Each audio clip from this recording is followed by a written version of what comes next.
Hello. Hi there. Welcome to another one of our horror reviews. Yeah. I'm Randy. And I'm Steve.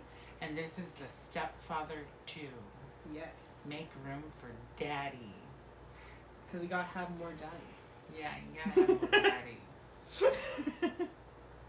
Daddy. Anyways, Terry O'Quinn comes back for this sequel, which you thought he was dead, but he's not. Left for Dead came back because we always love a killer that comes back to life and never dies. Especially a killer daddy. We never have enough daddy. Yes. This one, he is in an insane asylum. Yes, to so start out. he's in an insane asylum in Los Angeles, California. After the events of the first film in Washington, he gets deported. Deported.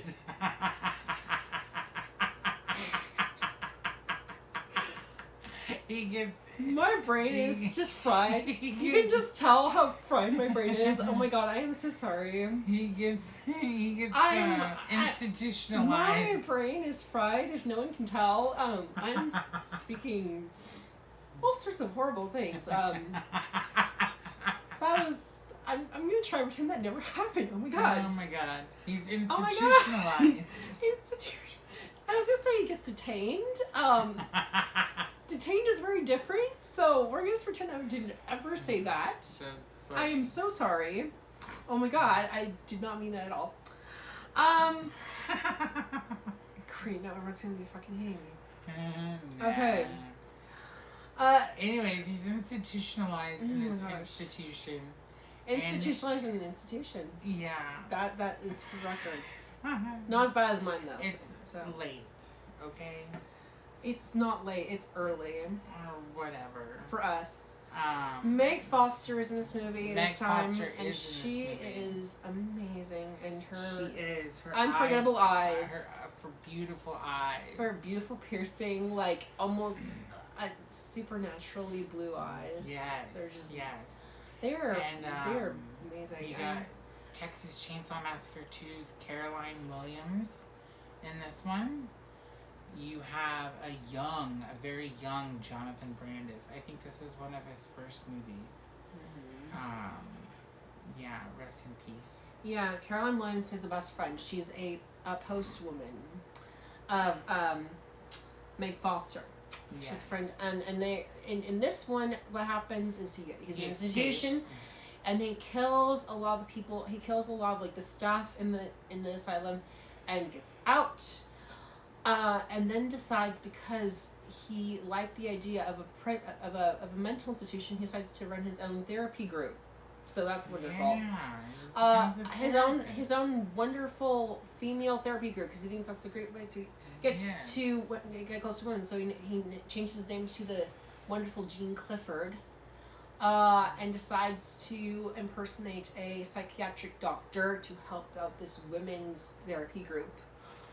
Which hosts Meg Foster and her friend, and a bunch of other women, and they have this romance that buds, but she does not know that he is an actual psychopath or sociopath. I don't really know which. I'm not. Both. Well, there's a difference, but I don't know if he's both, or I don't know. There's a difference. He might be. I don't know. We have to dissect these later. We should do like a video where we dissect killers and say whether or not they're psychopath or sociopath in different horror movies.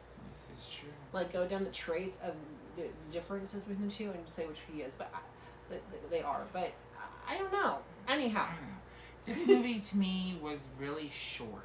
I thought this was I think this is probably the best sequel in my opinion.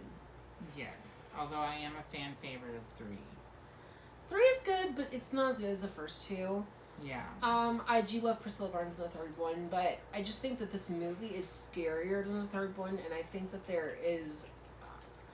this one has a lot more suspense, even from the soundtrack. The soundtrack, I think, is my favorite in the entire franchise. In this one, it has this really creepy whistle that starts up the soundtrack and goes right into this creepy number. It's just perfect for the franchise, and I think they should have used it onward, but they never did.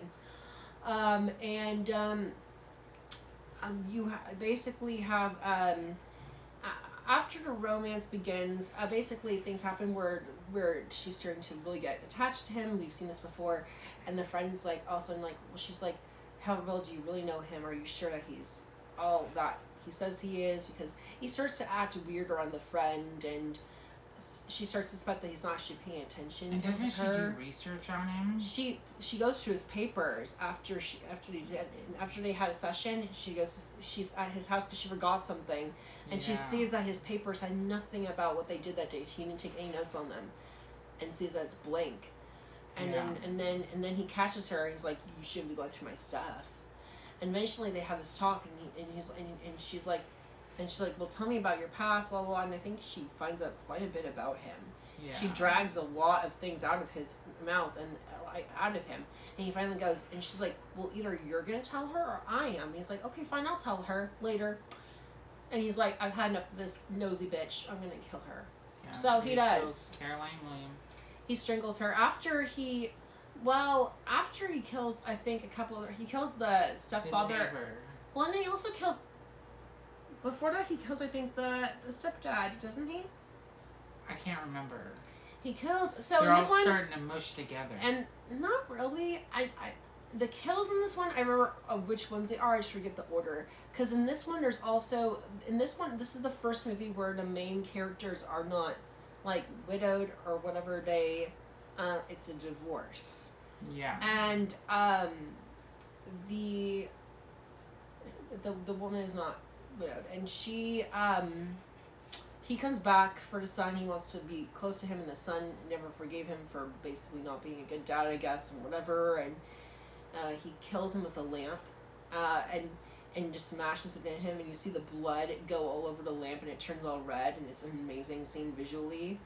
But then he strangles Caroline Williams to death, and then when he goes over to a house late at night, he's coming back from the house after killing her, whistling. That's what it was. Countdown Races, and yep. You're gonna waste your time with whistling. No, I'm not. Anyways, I waste time. So minor details. The elderly. Well, you forget that the elderly neighbor hears him whistling. Yes. And he sees him come back, and he's like, "Who's there?" And then he like runs off, and then Meg Foster asks about anything that, like, I think they're talking about how she died or whatever. He's like, "I heard someone leaving her house. I know she has like a lot of boyfriends or something like that." And I heard someone like leaving her house whistling, and she's like, who could have done that? And he like listens to the guy hear that, so he's like, oh shoot. And you think he's gonna die, but he doesn't. The neighbor, and then they decide to get married. And this is one where in the third one they actually have a wedding too, but it takes place earlier on. And this one, the wedding's like the final act. It's leading up to this one. This one's leading up to the wedding. The first one they never have the wedding. This one's leading up to the wedding, and the third one they have the wedding early on. They're already married, but they...